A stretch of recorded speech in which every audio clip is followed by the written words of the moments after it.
2025 সালে আরাফার দিনের রোজা কোন দিন ও কত তারিখে? 2025 সালে আরাফার দিনের রোজা 6 জুন, রোজ শুক্রবার। আমরা যারা আরাফার দিনের রোজা রাখবো, বৃহস্পতিবার দিবাগত রাত সাহারি খেয়ে 6 জুন শুক্রবার সারাদিন রোজা রাখবো। শুক্রবার দিন আমাদের মুখে রোজা থাকবে।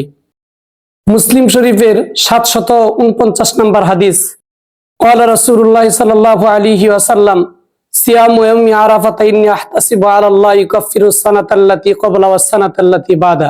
রাসূল আকরাম সাল্লাল্লাহু আলাইহি ওয়াসাল্লাম বলেছেন, আমি আল্লাহ রাব্বুল আলামিনের উপর আশা রাখি, যে ব্যক্তি আরাফার দিনের 9 জিলহজ তথা আরাফার দিনের রোজা রাখবে, আল্লাহ রাব্বুল আলামিন তার অতীতের 1 বছরের গুনাহ খাতা ও সামনের বা ভবিষ্যতের 1 বছরের গুনাহ খাতা মাফ করে দিবে।